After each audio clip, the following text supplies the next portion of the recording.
We're at a Bernie Sanders party here in Washington, D.C. Let's check it out. Enough is enough. We've got to raise that minimum wage to $15 an hour. While presidential candidate Bernie Sanders may be old, he's attracting the attention of young voters by putting the social in socialists. Sanders gave a speech Wednesday night that streamed to thousands of house parties across the country.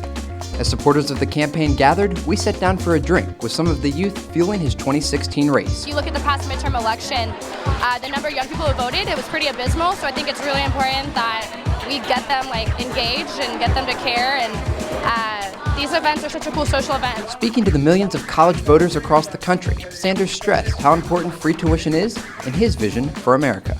Maybe, just maybe, in the wealthiest country in the history of the world, we should not have a situation where hundreds of thousands of bright and capable young people are unable to afford to go to college. They have the ability, they have the desire, they just don't have the money. While many students support the ideas Sanders is putting forward, they do worry that Hillary Clinton may be a challenge for him in the primary elections. Let's talk about Hillary. I mean, from a Democratic perspective, it almost seems like a lot of voters are split. They're not sure who to vote for. A lot of the ideals are very similar to Mr. Sanders. What are your thoughts? I think that Sanders has a really good chance of beating her, but it's about getting people out to the polls during the primaries. I think he really appeals to a lot of the younger people, especially. And unfortunately, we don't like to vote.